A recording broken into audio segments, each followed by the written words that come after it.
Okay, so what this video should be about is the versatility of hill hexes. I've talked about it previously, but I realised that from a lot of the questions I've had that some people hadn't seen this sort of thing before, so it's good to explain. I should stress from the start that I didn't invent this sort of hill system. People have been doing this since the early 80s. I saw a video on YouTube recently from about 1982 of somebody doing this, or trying to do it with a knife. All I've done is create a system which makes it much easier for you to do it yourself and have the results be much more accurate. These are the pieces which you can have: flat hex, hex with 1 point high, hex with 2 points high, 3 points high, and 4 points high. So these are the basic hexes, and I mentioned in one of my other videos, we can also have, if you have the Cliffmaker reward, the bridge hex and the two steep hexes, which you might want to treat as impassable. And that's it. These are all the grass hexes that you get.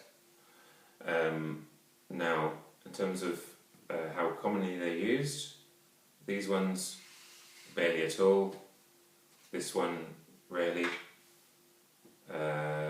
some of these, lots of these, and obviously lots of these. So just to show you, there's another one. Here's my flat grass hexes. Twos, which are pretty common. So there's ones, twos.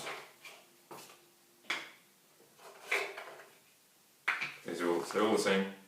The threes, that's that one there. Threes.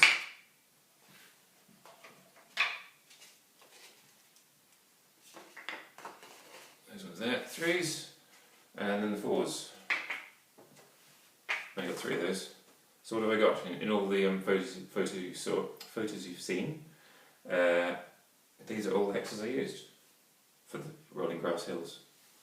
So you can see there's obviously a lot of repetition between the different sets.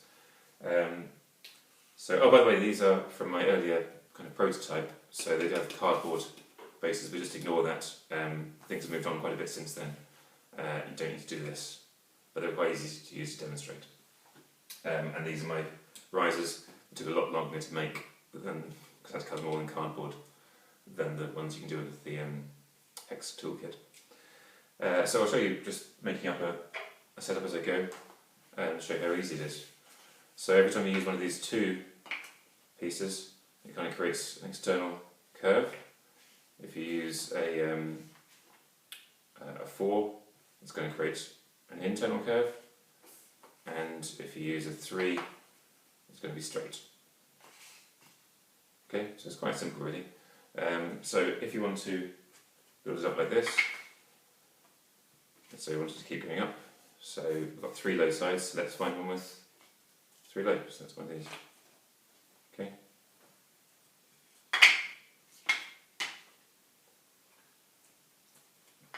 So just keep building up as you like. Maybe we'll have a flat one here.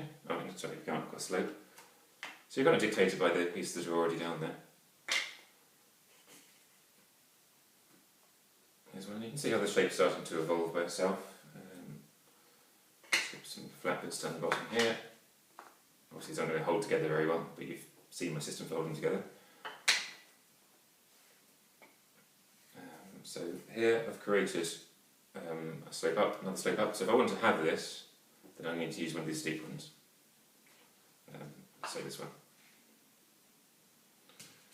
So I need 2 of these here. Next piece, we raise it up again one more time. So we've got 3 low sides, so it's going to have to be this one, or 1 I suppose. Let's do that.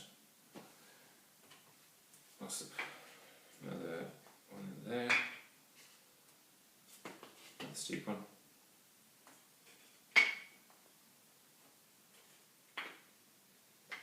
Maybe we'll go for one of those ridges I was talking about. What now? We've got a 1 point here, so we could do that. just to show you how that works. Anything else on the side here maybe? Those. Put that in there. Again, ignore the gaps. Let's have 3. Sorry, I can't do it. I've already got 3 sides, so it's going to be a 2.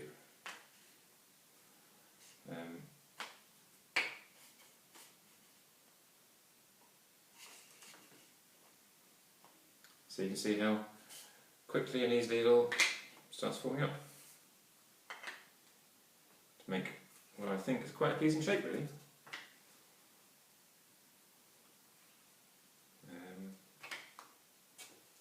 Yeah, so that's it really. Go for your life.